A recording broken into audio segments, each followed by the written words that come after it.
Oh, que c'est bon ce Resident Evil. Très très bon. Enfin, pour ma part, c'est que mon avis. Bah, je vais en parler après le générique. Soit on meurt en héros, soit on vit assez longtemps pour se voir endosser la peau du méchant. Pour ce genre de choses, il existe des hommes comme moi. Il t'arrive de saigner. Vous pouvez respirer, vous pouvez cligner des yeux, vous pouvez pleurer. M'a ramené le conduit, celle-là. Maintenant que j'ai votre attention, Accroche-toi, petit. Salut à tous, c'est Fab et Degarmat sur ma chaîne et aujourd'hui on va parler animation sortie en ce mois de juillet 2023. On va parler de Resident Evil, l'île de la mort. Alors la vidéo sera faite en plusieurs parties. Quelles étaient mes attentes par rapport à cette animation, le synopsis, de quoi ça parle, ce que j'ai aimé, moins aimé sans spoiler, avec une petite conclusion. Mes attentes. Alors clairement, mes attentes, en tout cas au niveau animation Resident Evil, moi j'étais clairement un peu déçu, enfin, j'avais pas accroché. Donc j'avais vu, je crois qu'ils sont toujours disponibles sur Netflix, pas du tout accroché, et donc je n'ai pas vu non plus Vendetta, parce que oui, cette animation fait suite directement à Vendetta, et comme j'avais pas accroché, en gros, je m'y étais pas intéressé, mais je vous avoue que la bande-annonce de celui-là m'a bien hypé, je parle bien sûr de Death Island, donc Île de la Mort, bien hypé, donc pourquoi pas, de toute façon, il faut se faire son propre avis.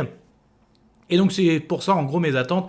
Est-ce que cette animation déjà allait me donner envie de regarder le Vendetta, Est-ce que en gros justement c'est pas parce que j'ai pas apprécié les premières animations que cette version. Donc voilà, me faire ma propre idée là-dessus. Du coup, de quoi il parle ce film Il était une fois une Alors le synopsis, donc ça se passe en 2015, on retrouve un personnage très connu de la licence, Léon S. Kennedy. Donc il est chargé, donc sa mission est de sauver un scientifique, Antonio Taylor, qui a été kidnappé. Donc, mais ses plans est perturbé par une femme mystérieuse, très bonne scène notamment, avec sur une moto. Et de l'autre côté, on a notre agent du BSAA, donc Chris Redfield aussi, très connu, personnage très connu de la licence, qui va enquêter sur une épidémie de zombies à San Francisco, par le biais aussi de ses partenaires, à savoir sa sœur Claire Redfield, mais aussi Jean Valentine. Donc on a vraiment des personnages, et aussi justement, qui c'est qui enquête sur le virus, c'est Rebecca. Donc on retrouve des personnages très connus et qu'on adore, et que moi j'adore aussi personnellement de la licence RE, donc Resident Evil. Et en fait, les deux enquêtes, celle de Léon et celle de Chris et de ses Chris, Jill et Claire, vont se retrouver à Alcatraz, parce que en gros, justement, Rebecca trouve qu'il y a un point commun, c'est que justement les personnes qui ont été infectées ont tous fréquenté Alcatraz ces derniers temps. Donc tout va se passer à Alcatraz. Je pense que ça va bien avec le titre Resident Evil, l'île de la mort. Alors du coup, qu'est-ce que j'ai aimé, qu'est-ce que j'ai moins aimé? C'était chouette. Ah, ça craint. Ah, immonde. je t'aime plus que 3 fois 1000. Dès le début, j'ai adoré cette animation. Oh là là, mais 1h30, mais je les ai pas vus passer. Déjà, mais tellement content de retrouver ces personnages. J'adore Chris, j'adore Léon, Claire, Rebecca, Jill, mais tout ce qu'il faut, les personnages que j'adore. Très très bon, les dessins sont magnifiques, franchement, très bon, très belle image, j'ai envie de dire.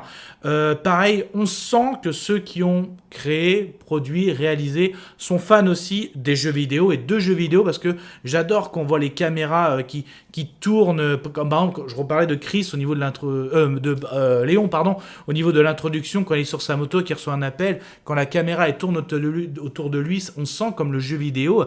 Même des fois, quand les personnages y courent, même quand on a les prises, donc quand ils tiennent leurs armes, c'est vraiment du très très bon.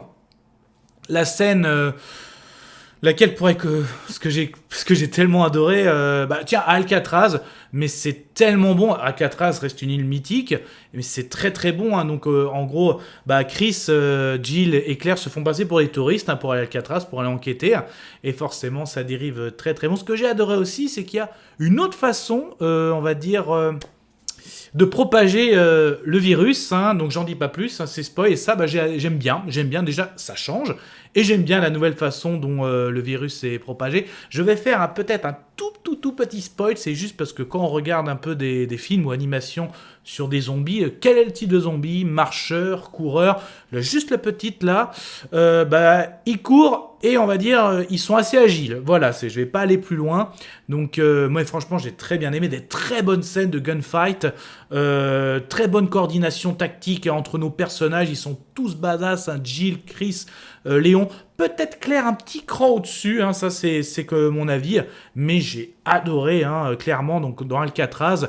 L'antagoniste aussi, j'ai adoré, je le dis souvent, pour faire un bon film, il faut des bons héros et un bon antagoniste, là c'est très bon, notamment qui a un lien, donc aussi je voulais en parler, il y a une petite intro à Raccoon City, donc on garde toujours forcément l'ADN de RE, Resident Evil, mais je reviens à l'antagoniste, très bon, son histoire, j'aime beaucoup, hein, puis il y a quelque chose en lui, donc notamment quand tu le vois taper avec sa canne, quand tu le vois arriver, il est très bon, un très bon personnage, on a son origin story, on a l'évolution, on a son plan, donc moi j'aime beaucoup.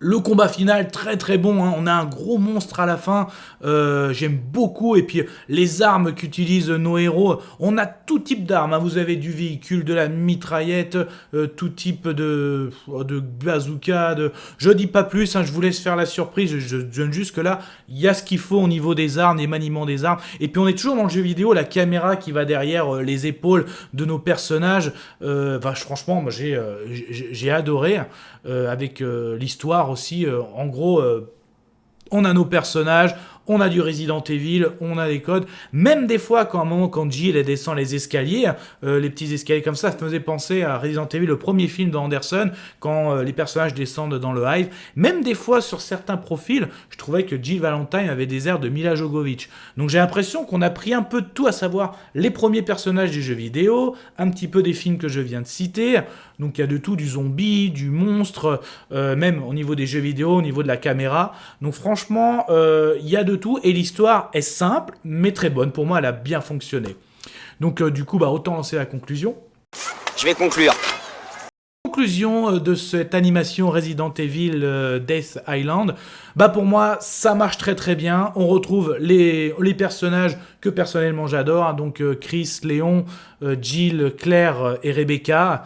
Le scénario est très simple mais très bon et très bien mené, hein, donc à savoir les enquêtes de Léon et de Chris vont les amener à Alcatraz, et ceux aussi que j'ai cités. Nos héros sont bons, l'antagoniste est bon aussi, il y a du zombie, il y a du gros monstre, il y a tout type d'armes. Quand on est fan de jeux vidéo, de cadrage, l'image est très bonne. Franchement, vous avez tout pour passer un très bon moment d'1h30 devant cette animation, hein. Surtout, peut-être qu'il y en a qui ont été déçus, hein, des derniers, aussi bien Resident Evil au cinéma que Resident Evil en série sur Netflix. Ne vous laissez pas abattre, essayez, faites votre propre avis, peut-être que l'animation peuvent peut-être vous raviver la flamme, ou peut-être ceux que vous connaissez pas, hein. Essayez. Moi pour ma part, je pense que dans les prochains jours, je vais essayer de me regarder le Vendetta, vu que j'ai aimé en gros ce deuxième volet, hein. Donc voilà, en gros pour ma conclusion, je vais me faire le petit Vendetta. Mon petit avis sonore, j'hésite un peu, est-ce que je vais le classer là? Allez, là. Je suis content, j'ai vomi. Voilà, j'ai un peu hésité, mais quand même. Mais ça, ce n'était que mon avis. Faites votre propre avis. À vous de juger. Et puis n'hésitez pas à vous promener sur la chaîne, il y a une playlist animation, mais aussi horrifique, hein, tout ce qui est zombies morts-vivants, et puis d'autres playlists. En tout cas, vous likez la vidéo si vous l'avez aimé, vous la délikez si vous n'avez pas aimé. Petit débat dans les commentaires. Alors, au niveau du RE, de la licence RE, cinéma, film, série Netflix, quoique elle a été annulée, ou encore animation, lequel on va prendre, lequel on va dire est le mieux pour l'instant. Et encore, je ne vais pas parler des jeux vidéo. En tout cas, prenez soin de vous, que ce soit devant un écran, une plateforme, une toile, DVD Blu-ray. Ken à vous. Je vous souhaite une agréable soirée. Désolé pour le bordel. Au revoir.